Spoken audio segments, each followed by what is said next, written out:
حضرت عائشہ رضی اللہ تعالی عنہا نے فرمایا کہ میں رسول اللہ صلی اللہ علیہ وآلہ وسلم کے سر مبارک کو حیضہ ہونے کی حالت میں بھی کنگھی کیا کرتی تھی۔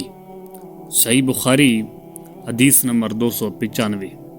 ہشام بن عروہ نے عروہ کے واسطے سے بتایا کہ ان سے سوال کیا گیا، کیا حیضہ بیوی میری خدمت کر سکتی ہے یا ناپاکی کی حالت میں عورت مجھ سے نزدیک ہو سکتی ہے؟ عروہ نے فرمایا، میرے نزدیک تو اس میں کوئی حرج نہیں ہے، اس طرح کی عورتیں میری بھی خدمت کرتی ہیں اور اس میں کسی کے لیے بھی کوئی حرج نہیں، اس لیے کہ مجھے عائشہ رضی اللہ تعالی عنہا نے خبر دی کہ وہ رسول کریم صلی اللہ علیہ وآلہ وسلم کو حیضہ ہونے کی حالت میں بھی کنگھا کیا کرتی تھی، اور رسول اللہ صلی اللہ علیہ وآلہ وسلم اس وقت مسجد میں معتکف ہوتے۔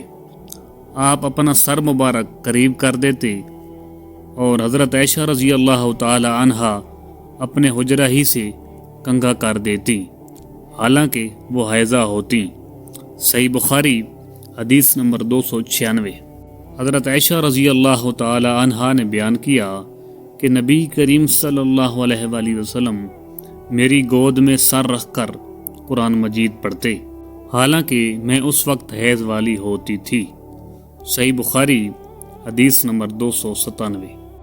ام سلمہ رضی اللہ تعالی عنہا نے بیان کیا کہ میں نبی کریم صلی اللہ علیہ وآلہ وسلم کے ساتھ ایک چادر میں لیٹی ہوئی تھی، اتنے میں مجھے حیض آ گیا، اس لیے میں آہستہ سے باہر نکل آئی اور اپنے حیض کے کپڑے پہن لیے۔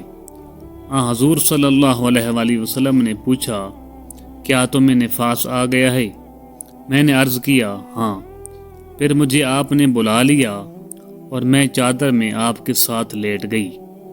صحیح بخاری حدیث نمبر 298۔ حضرت عائشہ رضی اللہ تعالی عنہا نے فرمایا کہ میں اور نبی کریم صلی اللہ علیہ وآلہ وسلم ایک ہی برتن میں غسل کرتے تھے، حالانکہ دونوں جنبی ہوتے۔ صحیح بخاری حدیث نمبر 299۔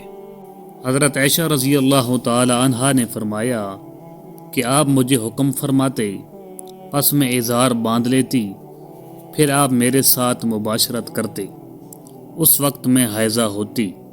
صحیح بخاری حدیث نمبر 300۔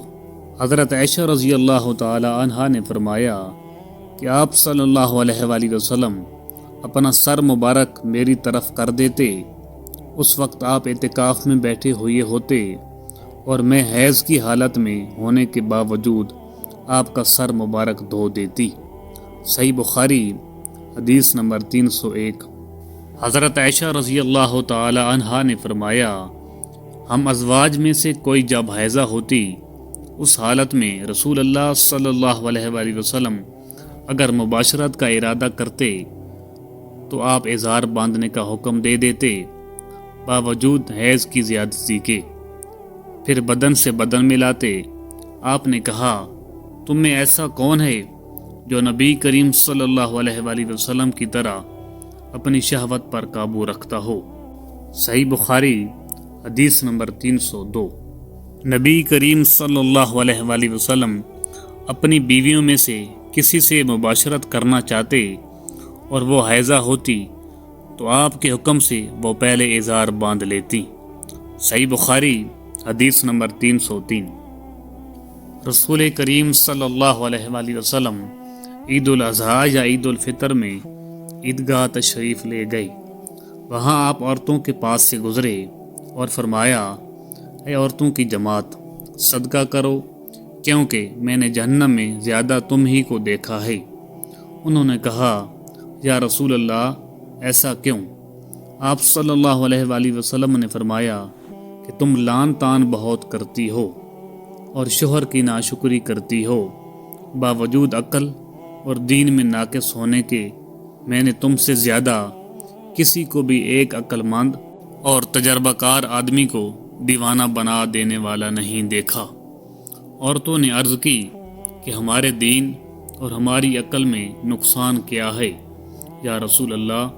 آپ صلی اللہ علیہ وآلہ وسلم نے فرمایا، کیا عورت کی گواہی مرد کی گواہی سے نصف نہیں ہے؟ انہوں نے کہا جی ہے۔ آپ صلی اللہ علیہ وآلہ وسلم نے فرمایا بس یہی اس کی عقل کا نقصان ہے۔ پھر آپ نے پوچھا کیا ایسا نہیں ہے کہ جب عورت حیضہ ہو تو نہ نماز پڑھ سکتی ہے اور نہ روزہ رکھ سکتی ہے؟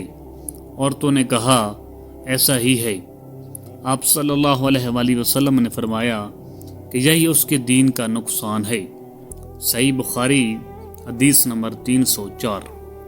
حضرت عائشہ رضی اللہ تعالی عنہا نے فرمایا کہ ہم رسول اللہ صلی اللہ علیہ وآلہ وسلم کے ساتھ حج کے لیے اس طرح نکلے کہ ہماری زبانوں پر حج کے علاوہ اور کوئی ذکر ہی نہ تھا۔ جب ہم مقام صرف پہنچے تو مجھے حیض آ گیا۔ اس غم سے میں رو رہی تھی کہ نبی صلی اللہ علیہ وآلہ وسلم تشریف لائے۔ آپ صلی اللہ علیہ وآلہ وسلم نے پوچھا کہ کیوں رو رہی ہو؟ میں نے کہا کاش میں اس سال حج کا ارادہ ہی نہ کرتی۔ آپ نے فرمایا شاید تمہیں حیض آ گیا ہے۔ میں نے کہا جی ہاں۔ آپ صلی اللہ علیہ وآلہ وسلم نے فرمایا یہ چیز تو اللہ تعالیٰ نے آدم کی بیٹیوں کے لیے مقرر کر دی ہے، اس لیے تم جب تک پاک نہ ہو جاؤ طواف بیت اللہ کے علاوہ حاجیوں کی طرح تمام کام انجام دو۔ صحیح بخاری حدیث نمبر 305۔